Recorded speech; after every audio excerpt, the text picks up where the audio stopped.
all, this is Susan, and I am here to talk about meal planning. I know Sunday is a day off, so we're not going to have a challenge, but I would recommend you use some of your time on the weekends to prepare meals and just get food ready for the week so that you're not subject to being hungry and busy and you like have to go out to eat or have to swing by a fast food place during the week. So let me start by saying I've become known as the meal planning person, which kind of cracks me up because I never grew up cooking. I don't like to cook. I never really learned how to cook. I don't even know that I'm that good at it, but I've learned a couple of tricks that I use all the time, and they have absolutely saved me, and I love them, so I want to share them with you. One of them is I try to keep things as simple as possible. If I come up with a yummy recipe and my family likes it and it's healthy and it's easy, I just stick with it. So there's a couple of staples that I make almost every single week. And I try to change them up, maybe just the flavorings, but the basic recipe is the same. I could do them in my sleep. But I try to layer in maybe like one or two at the most actual recipes that I have to follow that maybe are a little bit more fancy and fun just to shake it up for my family so they don't get completely bored with it. So for today, what I'm going to do is make my chicken breast that I do every single week. I can do it in my sleep, so I'll show you how I do that. And then I'm going to make steak fajitas. So we got the peppers, the onions, the steak, and stuff like that, all the flavorings, and that's the one that I'm going to follow the recipe. The third piece that I'll layer in is just having fruits and veggies available for snacks, and then getting like salad stuff ready to just grab and go. That's what I'll use for the chicken for the most part. By the end of the night, I'll have it all sliced up and in containers so that when I need a salad, I get the greens, I get the chicken, the dressing is already made, just go. We could also obviously use the chicken for sandwiches and, dinners or whatever. So that's the plan. So I'm going to start by making the fajitas. And I will post everything, so you don't have to take notes, but I'm going to use this recipe.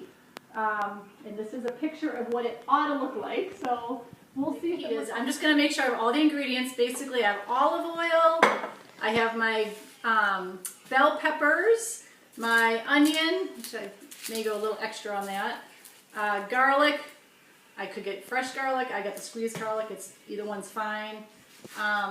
Try to get lean beef, right? So you don't want like the marbled, T-bone. You want a lean sirloin if you want to be clean eating. What else? And then my spices, right? So I've got a little chili powder, a little cumin, red pepper flakes, little sea salt. And then we're going to layer in some salsa and things at the end. But this is what I need to start with. So I'm going to go ahead and rinse these, and we're just going to slice them up. A little sticker on here.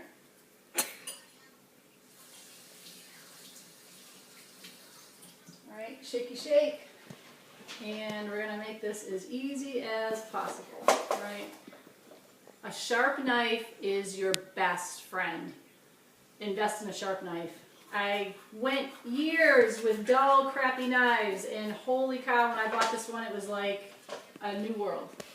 And we want to cut up our onions, right? So I just kind of lop off the ends, cut it down the middle, peel off the skin. This is probably super basic. You all know how to do this stuff. While I'm doing that, let me just talk a little bit more about my philosophy. Because like I kind of mentioned, my goal is to make this easy and healthy, right? So I think of it as multitasking. So one mental roadblock I had forever was that I didn't have time to cook ahead of time, right? And I learned that by multitasking a little bit on Sundays, I'm kind of making Sunday dinner anyways. I got the oven going, I got stuff going on the counter, I might as well pop an extra couple of chicken breasts in for tomorrow. So that made our Mondays a little bit easier. And now that we're back to school, I really had to button up. And so I have become a huge believer in multitasking and trying to get that done. It saves you enough time during the week that it will be well worth it. I think if you give it a try, and stumble through it a little bit, but get used to it, you're gonna love meal planning or prepping or whatever it is that's gonna make your life easier during the week. You just need to arm yourself with healthy food options that are really easy to go to. So I got my onions, the oil is warm, I'm dropping in my veggies. Oh shoot, there goes one before. And my peppers. So, it's fajitas, right? So you just kind of like gonna do strips. Don't worry about fancy schmancy, just get it done, right?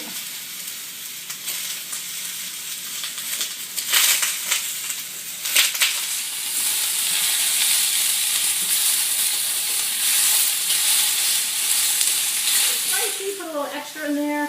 I like it spicy. Okay, my daughter likes it spicy. So, I'll just use this to kind of wing it around. I'm not that fancy. There's probably a better way to do this, but this is how I do it. This isn't really coming out, so there we go. Oh yeah, it's gonna be spicy. So if you have little kids and you don't want, you can just obviously ease up on any of this. My kids, for some reason, like spicy. They can't hear you. Why? Because that thing. Oh yeah, you can still hear. And then just a little bit of sea salt. Try to be really easy on that. Okay, so this is going to be awesome. That's pretty good. So we're just going to let that cook up a little bit.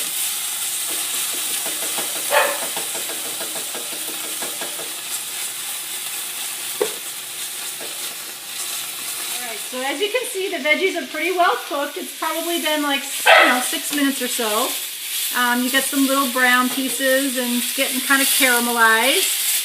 So it's time for the beef to go in. The recipe actually says to add the beef. I don't know if I like that, so I'm just going to put these separate. Just kind of hold them aside so I can make sure that beef is cooked.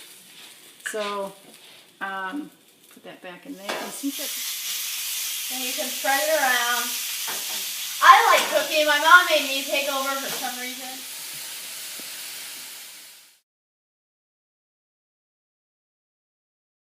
Basically, you just want to get it, as you can see, it's like bubbling and stuff. The meat's still kind of pink, so you want to wait till it gets brown. Here's Mom over here cutting chicken, getting ready. Okay, here's my multitasking, right? So since we're waiting a few minutes for that steak to cook through, I'm going to start getting my chicken ready. So I'm just sort of cutting the fat off of it. She also preheated the oven to 375 for the chicken. Thank you.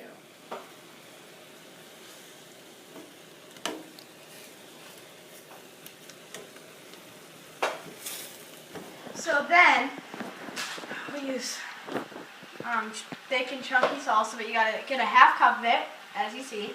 Then, once your beef is all cooked, when there's no more pink, just gotta pour it in there, and you're just gonna heat it with the salsa and beef for just a few minutes. Then, it doesn't have to be hot, but put a good, maybe, for me it's 3 swirls, about good decent amount of oil.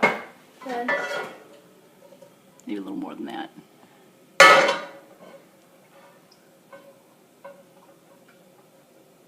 Then spread it around,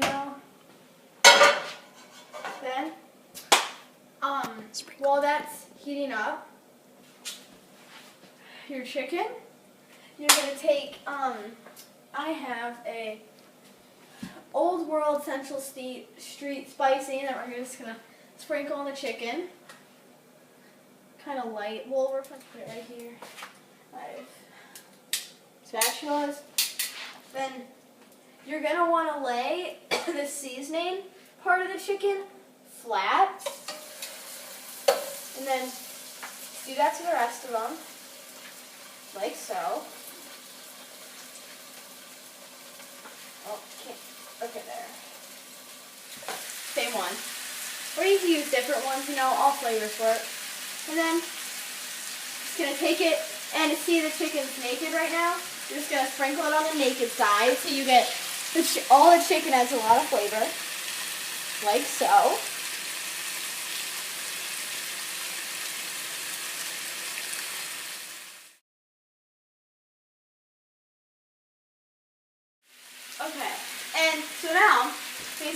gonna sear the chicken, you know, wait till it gets brown. Then after like maybe 3 minutes, you can flip it. So it's dark on both sides. Then after that, basically both sides you go for about 3 minutes. After that, you just take it, pop it in the oven, or if it's a casserole dish, simply transport it over. And then basically you just cook it in the oven for About 15-20 about minutes. 15-20 minutes till it's all cooked. Then you take it out, and then we'll explain the next step. Right? So basically, I'm just gonna do this. You know, take it, simple, put it in, turn this off, close and over, then easily.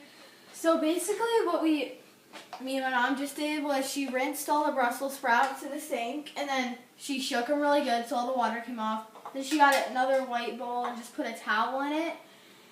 So after we cut the Brussels sprouts, which all we're doing is taking the stem and cutting it off, and say you have like a little piece, you can just keep that on there. We're just trying to get rid of the stems.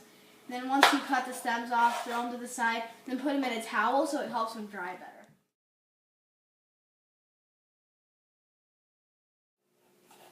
So basically now I'm just, cutting the cauliflower off, and as you can see, we've finished all the Brussels sprouts, me and my mom, and then, okay, so basically, I just finished the cauliflower. Me and my mom cut it. It doesn't have to be exact, it can be big or small, but it just is make sure that they're the same in size, and then the Brussels sprouts. Of course, now we're going to do the broccoli. 2 big heads of broccoli here. Me and my mom rinsed them, shook them over the sink. Then basically what you're going to do is just cut the broccoli. It doesn't, there's no certain big chunks or small chunks you have. You can just cut it like you want to cut it. But basically, you just cut the broccoli. So now what I did was, basically when your chicken's all done cooking in the oven for 15 to 20 minutes, maybe a little bit longer, you find the thickest piece, the thickest part, which is probably right here. You stick it in. Then your chicken's supposed to be about 165. So it's at 1. Then see how there's no pink?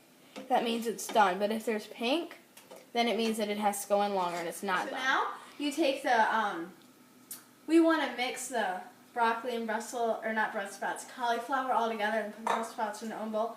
So basically, you take it, shake it, then you can just flip the towel over, shake all the little crumbs in, throw that aside. You can mix all these together too. And then, for both of them, you can put both bowls. You get your handy dandy olive oil, and put the olive oil all over them all. Plenty. What? Good.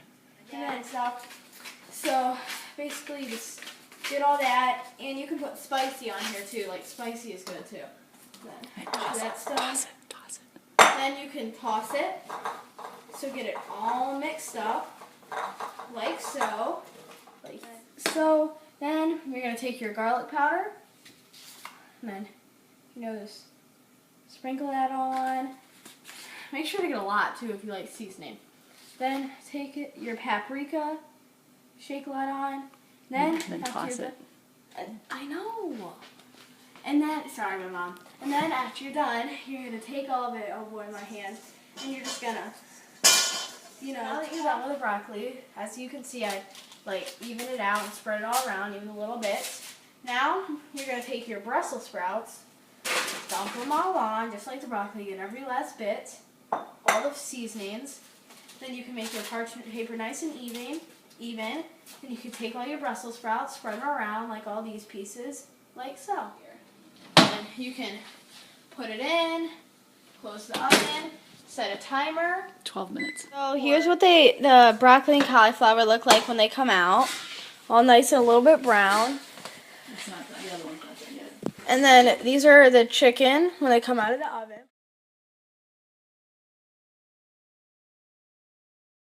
Okay. So we've done all our pieces, and now, if you feel like it, what I like to do is just cut all the chicken up. Get my glass out of the way. I use my little handy 21-day fix measuring cup just to make sure I get the right amount for a portion. And then I just keep them in containers so we can grab and go. Eddie, you want to help me put them in the containers? Okay. So I'm going to cut them up and put them in here, and you drop them in the container, okay? So, oops.